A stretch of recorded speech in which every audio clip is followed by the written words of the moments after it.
bienvenue dans AlgoFlash.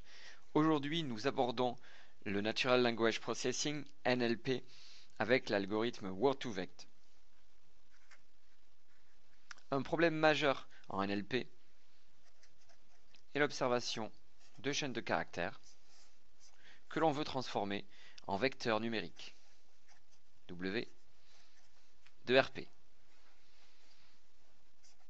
L'algorithme Word2Vect va permettre cette transformation, que l'on appelle encore le principe de Word Embeddings.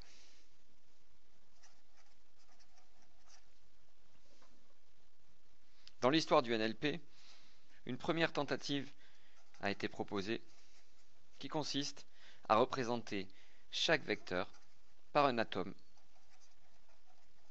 dans un espace vectoriel, comme par exemple ici pour men et men.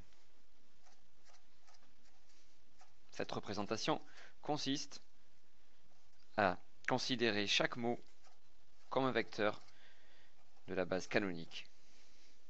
Bien sûr, avec cette représentation, aucune similarité n'est possible entre les mots, et la taille des vecteurs considérés est énorme. Ici, la taille du vocabulaire,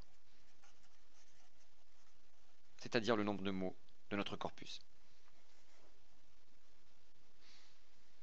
Plus récemment, l'apparition des matrices de co-occurrence, co-occurrence matrix, permet de représenter des mots au sein des documents, ou encore de construire des matrices basées sur des fenêtres d'observation.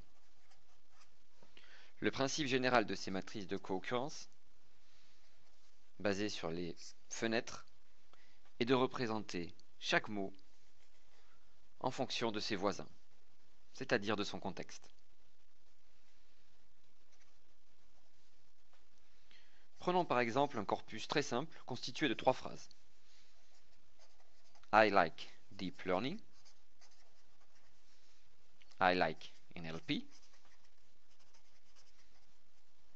Et I enjoy AlgoFlash. La matrice de co-occurrence associée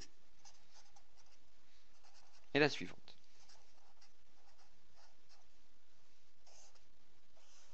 Nous comptons le nombre de voisins pour chaque mot, par exemple ici avec une fenêtre de taille 2.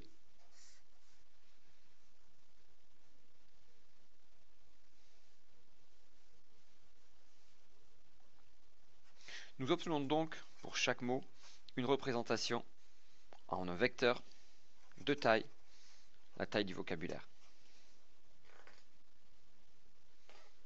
Par contre, une similarité peut être calculée grâce à cette méthode. Ici par exemple, like et enjoy auront une similarité proche si on calcule le produit scalaire.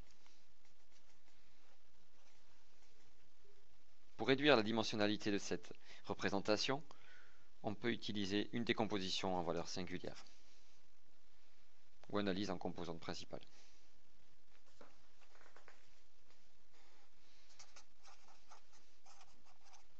Passons maintenant à la description de l'algorithme Word2Vect.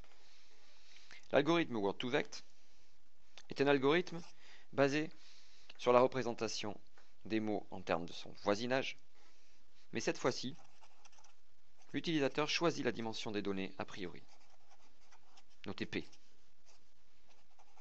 Cette dimension est autour de 100, pouvant aller jusqu'à 1000 selon les applications. Le principe de Word2Vect est de prédire, à partir de l'observation d'un mot, son contexte, c'est-à-dire ses voisins.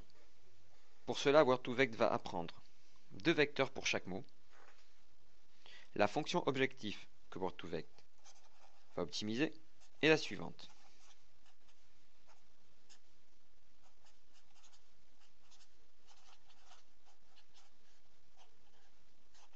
C'est-à-dire, pour chacun des mots, la probabilité d'observer son contexte, sachant l'observation de ce mot.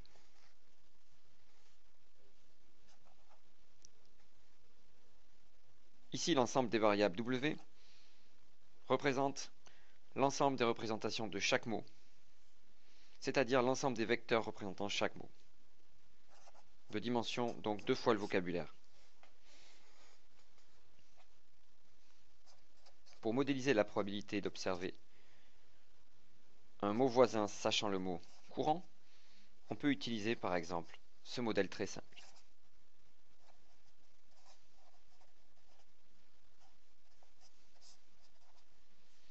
Ici, θ et gamma sont respectivement les vecteurs représentant l'intérieur et le contexte de chacun des mots.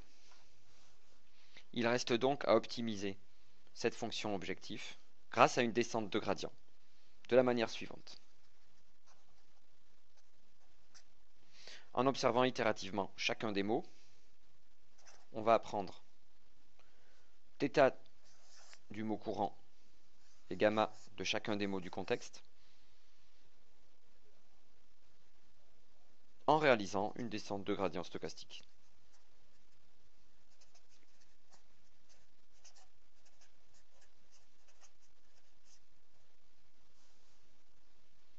Le calcul du gradient dans cet exemple est réalisé grâce à des calculs d'algèbre linéaire et permet une résolution en un temps raisonnable. Pour conclure, Word2Vec permet de construire un espace de représentation de chacun des mots. Dans cet espace, des relations linéaires entre les mots permettent d'illustrer le sens de ces mots, comme par exemple dans cet exemple.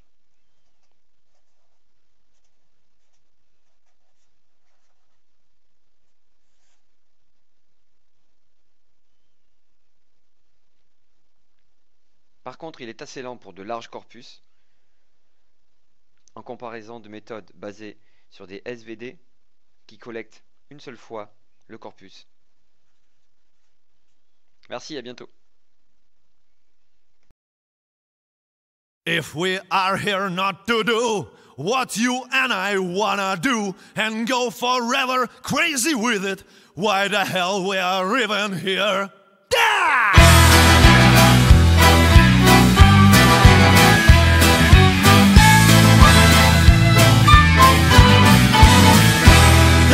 Never any good old days. They are today, they are tomorrow. It's a stupid thing we say, cursing tomorrow with sorrow. No!